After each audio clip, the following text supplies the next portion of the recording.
This episode of HealthTech with Purpose podcast brings to you Scott Nelson, an entrepreneur and founder, president, and CEO of FastWave Medical. He's also the founding partner and managing director of Big Sky Biomedical, as well as a board director of Crossfire Medical, as well as founder of MedSider and Juve.com.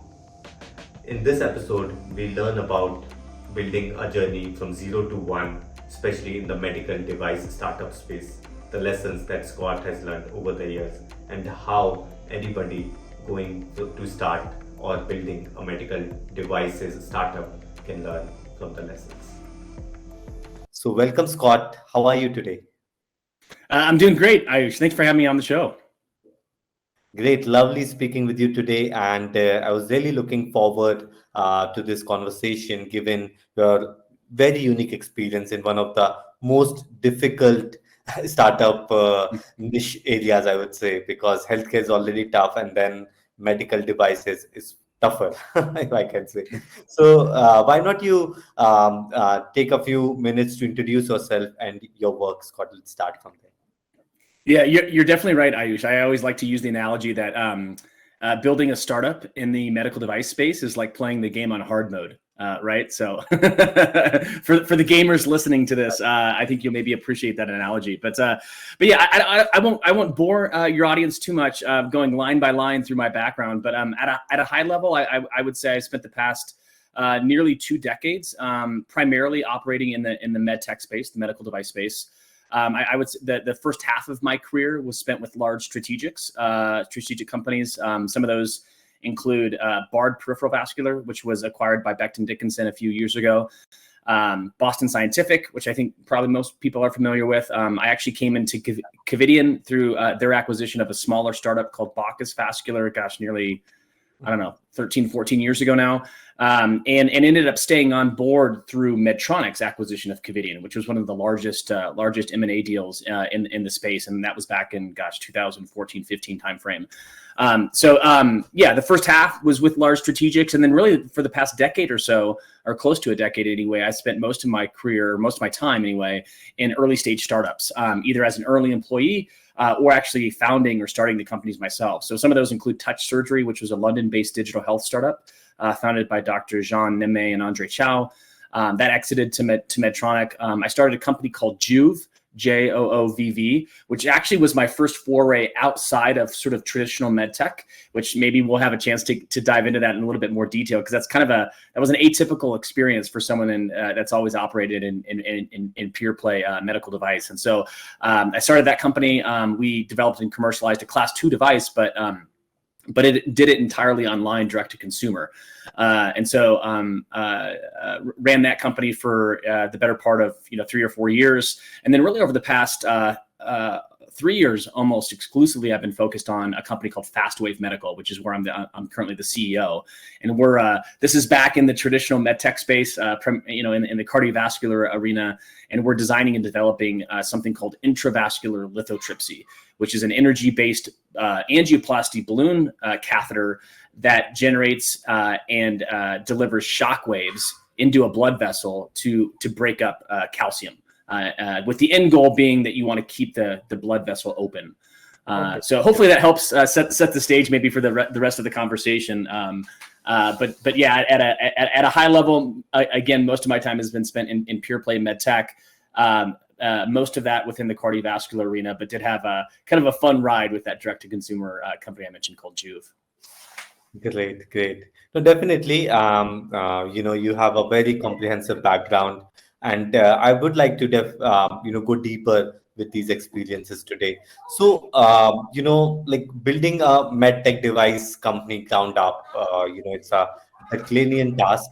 So I would like to start with you elaborating more on the journey of any medical devices startup, especially given that now you have the experience. What would be your advice or go-to strategy to your 20-year-old self? Right. So I'll frame this up in 2 ways, right? And I'll speak to kind of pure play medical devices, and then maybe just startups in general. And I'll start with pure play medical devices. So the number one thing I think that I see quite often, whether it's an idea that's coming from an engineer or a physician that thinks this medical device could be the next big thing, right? And maybe it is. Maybe it's a really great idea that they eventually want to build a company around. Is they don't have a full grasp of what it's going to take to eventually get there, right? Because operating in the medical device space, as most people that are listening understand, is highly regulated. It's very capital intensive.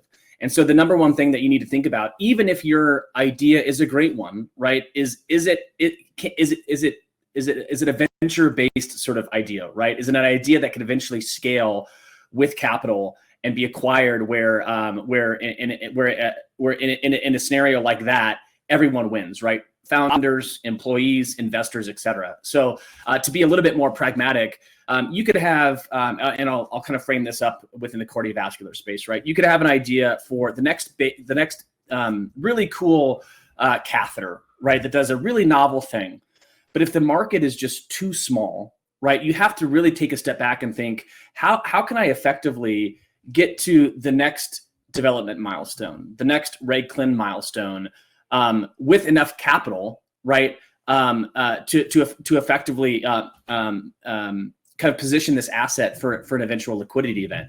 And most often, the answer is, great idea, but not a venture-backed sort of idea, right? And so I would just encourage everyone to kind of take a step back and think about that. And it's something that I often do because, again, it's so easy for entrepreneurs like us to get stuck on an idea, right, and to fall in love with our idea, when in reality, maybe it could be an awesome idea, but it just simply doesn't have legs, and you cannot effectively build a company around it where investors that are going to inject capital into your venture are eventually going to win. And so I think just having a full grasp of that, I think is really, really important. Now, the flip side is, I think, more traditional startups, maybe startups with a lower barrier to entry.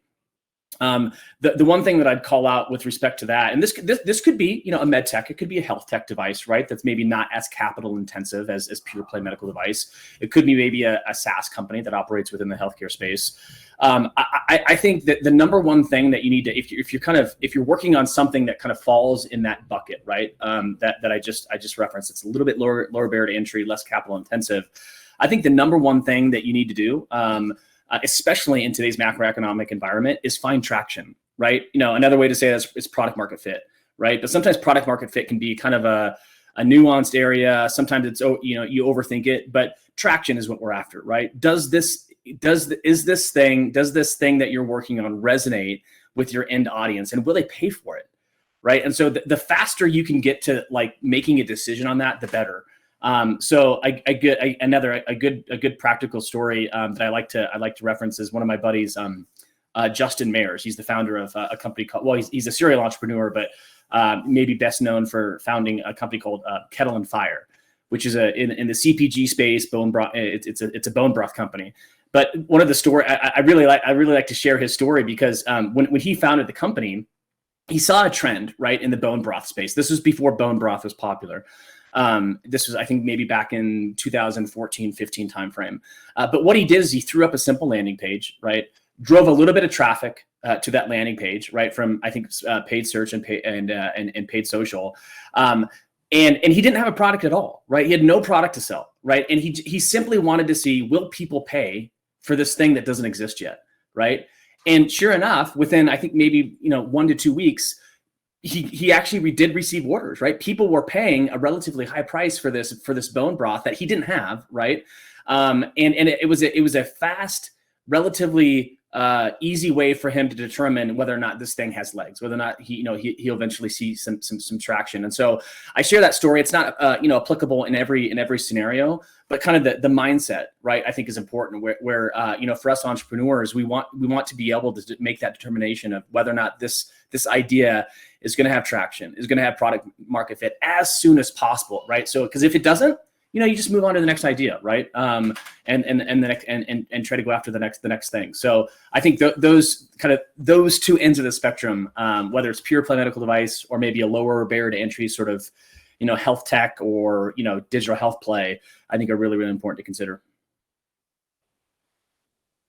Right. No, interesting. But what really comes to mind is how do you do a product market fit, for a medical devices company? Because you Mhm. can't release that device unless it has already, let's say, like you've already put in, let's say, at least 18 to 24 months, getting FDA approval and other things. So how do you gather and make sure that you are on the right idea?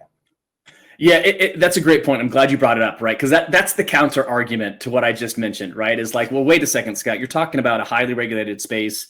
You can't throw up a landing page and try to sell a product that that requires FDA clearance or FDA approval or any sort of approval from any regulatory body. And I totally agree with that, right? However, there's steps that you can take to sort of begin to sort of substantiate whether or not you're on the path to product market fit, right? One of those easy steps is what we classically call voice of customer. However, I would say traditional voice of customer research in the early stages oftentimes is too I think a lot of people go about it the wrong way, right? They'll start out with building a set of questions, right? And then they try to do physician interviews. And it's not it doesn't really it doesn't get you as fast as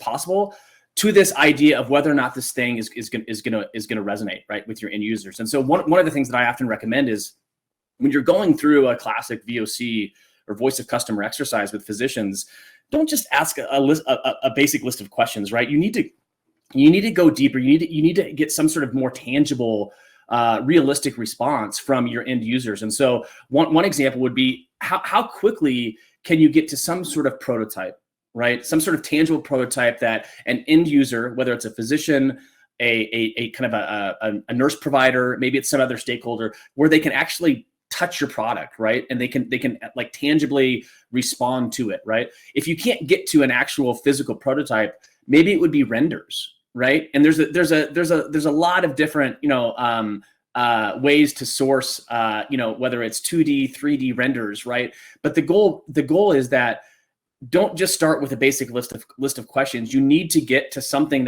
that someone can give you sort of a decisive or a definitive response to. And so I think there are ways, even in traditional med tech, to kind of determine earlier on whether or not you're going to eventually have product market fit. And I would just encourage everyone, yes, start out with kind of basic, a voice of customer, sort of exercise or initiative, but taking a step further and try to have some sort of working product, right, that people can respond to. And the other thing that I would add to that I think is really important as well is for most medical device companies, their primary end user is a physician, right? It could be a vascular surgeon, it could be an orthopedic surgeon, whoever, right? But there's all kinds of different stakeholders, right, that are going to experience, touch, et cetera, your product. And so it's important to consider as early as possible all of those other stakeholders. And they're not just stakeholders within sort of the hospital system, right, or the clinic. I'm talking about stakeholders like hospital administrators, right, insurance payers, right, as an example. You need to understand kind of that full spectrum of people that are going to touch, feel, respond to your product. And so one good analogy is, or one good example is that I just referenced is a healthcare payer as an example. If you've got a product, right, that eventually they're going to cover and pay for, try to understand if they are in fact going to cover and pay for that as early as possible, right? So just again, kind of under this framework of trying to get to product market fit, trying to determine whether or not your product's going to have traction as early as possible.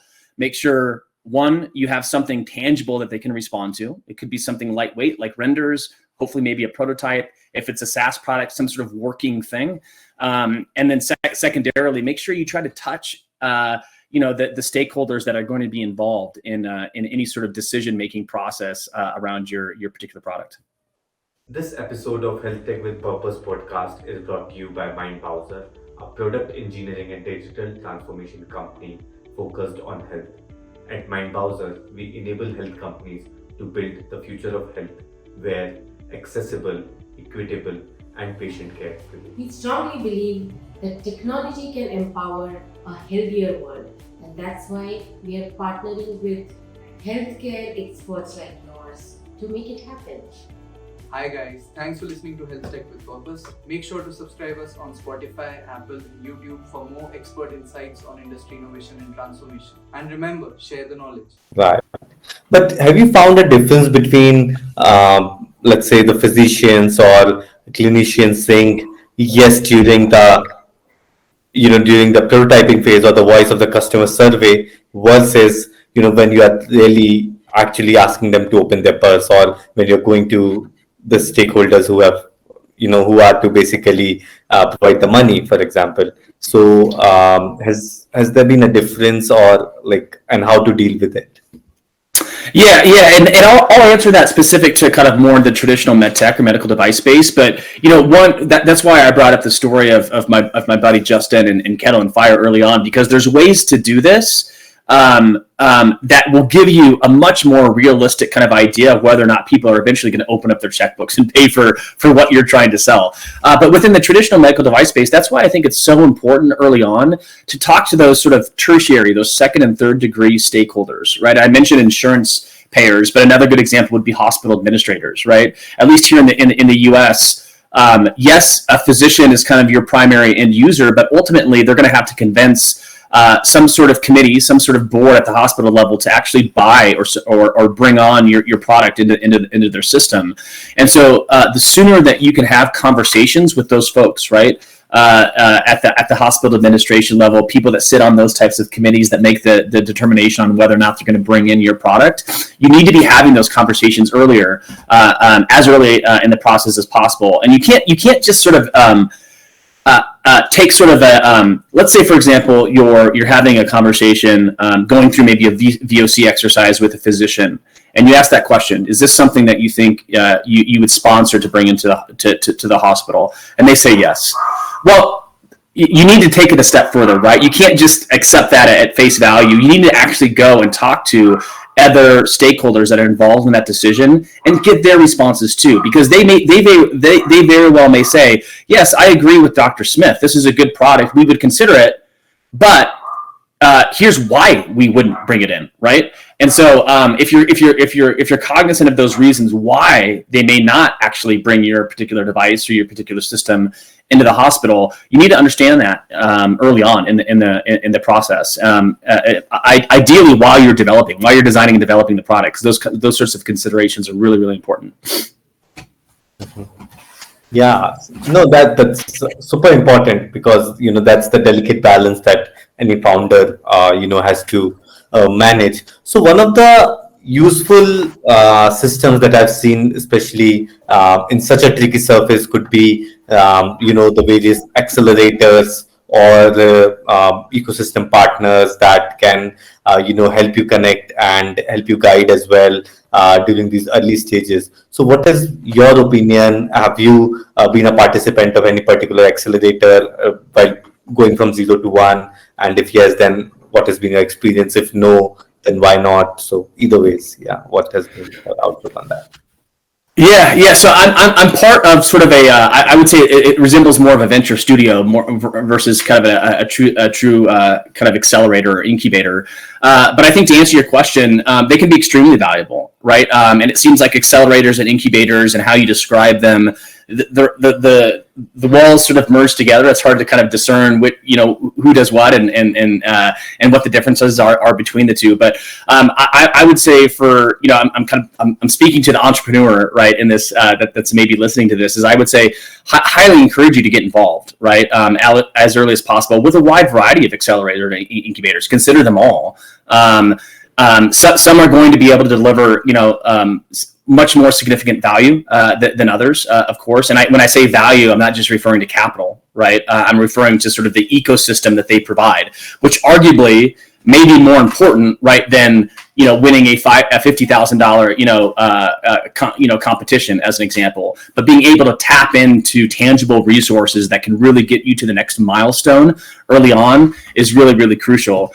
And so that's probably my biggest encouragement is yes, one, consider any and all incubators or accelerators that you can kind of be part of, but pay particular attention to not just sort of the capital that they maybe provide, but the actual resources that they can allow you to tap into. Because that there's That's oftentimes probably the biggest thing that I hear from other med tech founders and CEOs that have been a part of Accelerator is yes, the capital was nice, right? But it's really the network, right, that they're able to tap into and get access to after that sort of that accelerator sprint is over, right? Or after that window sort of expires. It's that network that's the most valuable kind of resource that the incubator or that accelerator ultimately provided. And so I would definitely kind of evaluate that before you kind of go too deep with any one particular sort of organization. Right.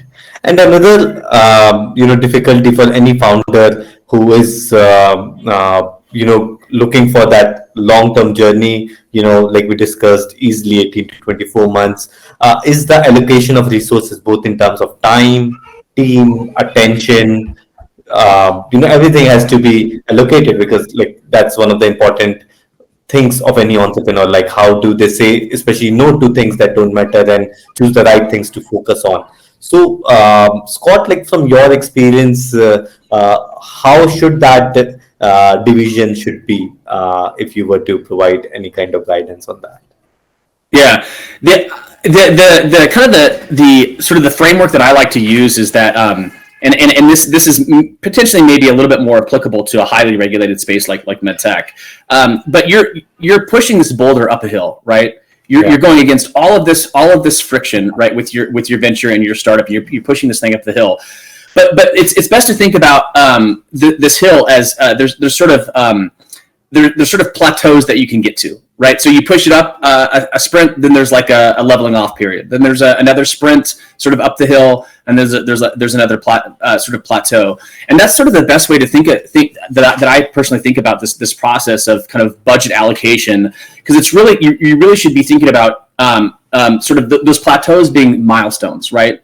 Maybe plateau is maybe not the best way to describe it, but I think most people kind of get the idea of kind of what I'm after here is that you should be thinking about what's the budget I need to allocate, not to eventually get this to commercialization or not to eventually hit this long-term milestone. It's what is the next near-term milestone that I can demonstrate progress against, that further showcases our team's ability to execute.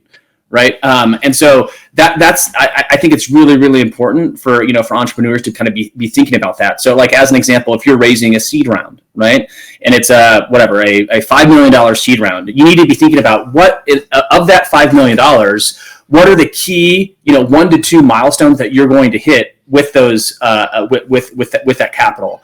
Not, hey, eventually I'm going to need, another 10, 15, $20 million to get to this point. It's what's that next plateau? What's that next milestone? And how am I going to allocate this budget towards those particular initiatives? So I think that's really, really important.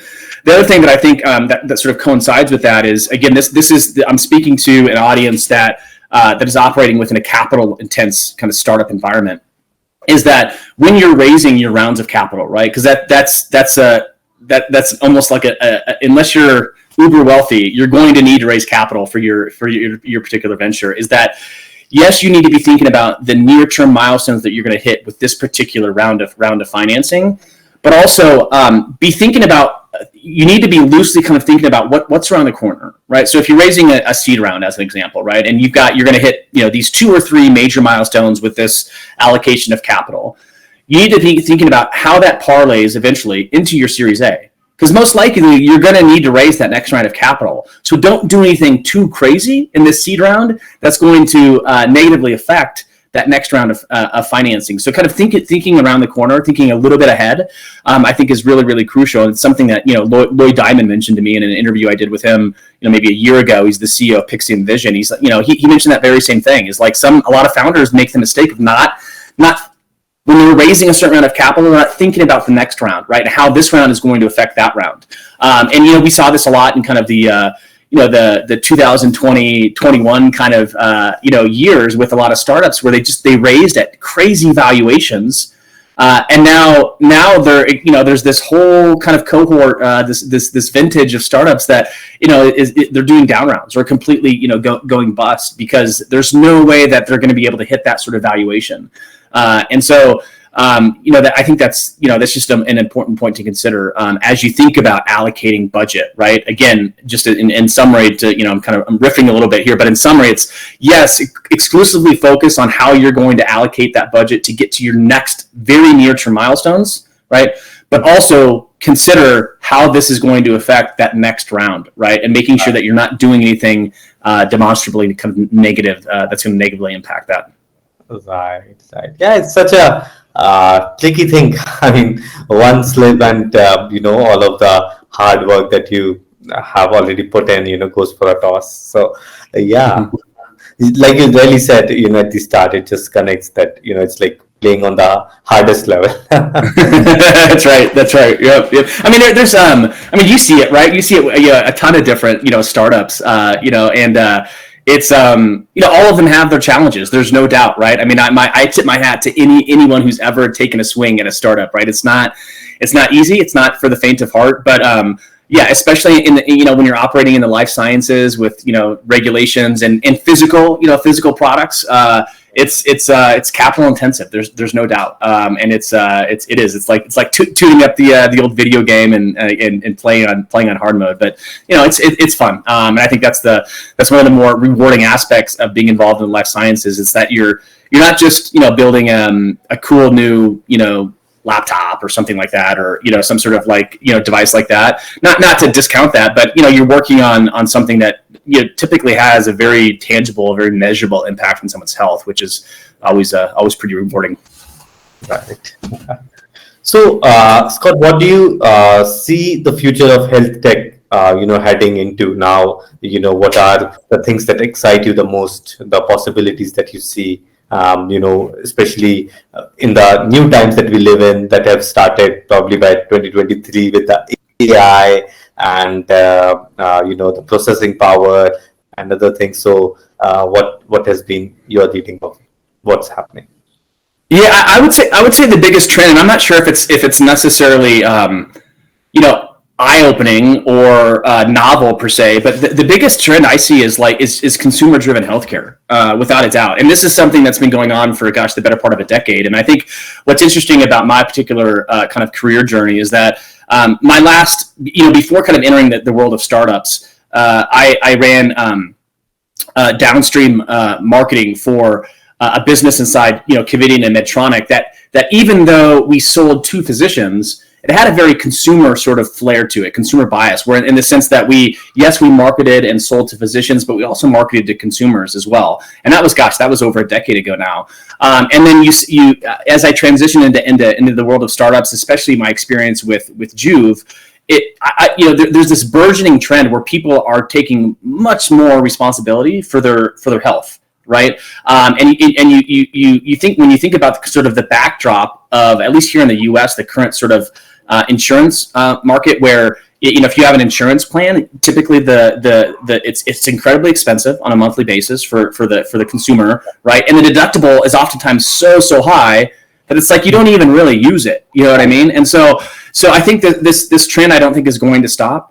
In fact, at Juve, we saw, as I mentioned before, we commercialized that entirely online, direct to consumer, and these were expensive products. The ASP was north of $1,000, and people, we sold thousands and thousands of those devices, right? So people are willing to pay, a significant amount of money to be proactive about their health. And I think that's only going to continue. And how that, what's sort of the takeaway for a health tech company, or maybe more so a med tech company, is that you need to be thinking about that, right? So even with FastWave as an example, even though we our primary audience is without a doubt physicians and hospitals. However, if I'm not thinking about the decisions that happen behind the scenes, right? On kind of a patient consumer level, I'm making a mistake, right? So you need to, I think everyone, whether or not your direct audience is a physician or whether your direct audience is a consumer, you need to be thinking about sort of that patient consumer framework. And I think that's only a trend that's going to continue. In fact, one of my friends, Dr. Dave Albert, he's the founder of AliveCore. He mentioned that what's the phrase he used? He said all patients are consumers, right? But all consumers are not patients. And I think that's just it's a really good, statement that I like to remember because it's very, very true. Great. No, that's a great summary. And what do you think about personalized medicine? Because I think that's also coming a big way. Like it's not like one size fits all medicine, but how with the advent of technology, you have the biomarkers, and then based on that, you are able to customize the medicine that needs to be given. It's not like same mg and same dose to everybody.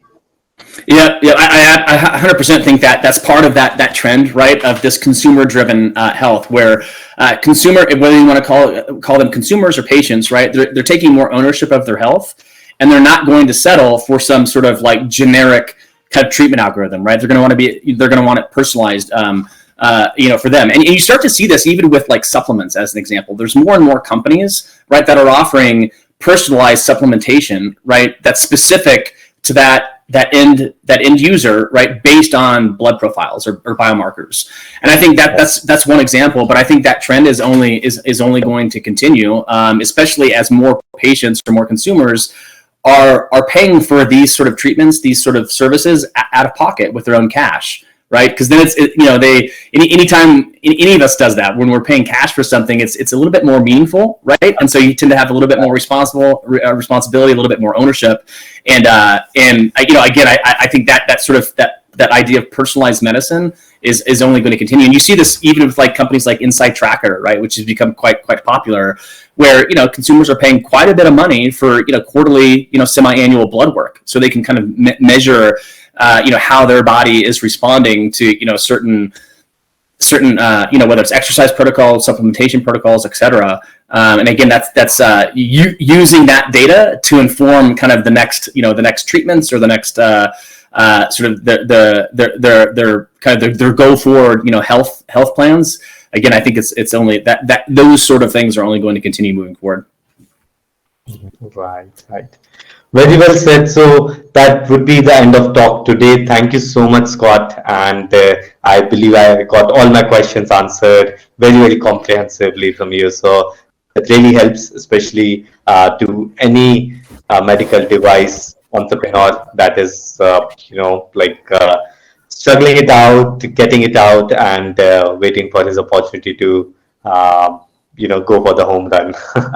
So thank you so much, Scott, for sharing all these insights, and we wish you good luck in your journey, building your company as well.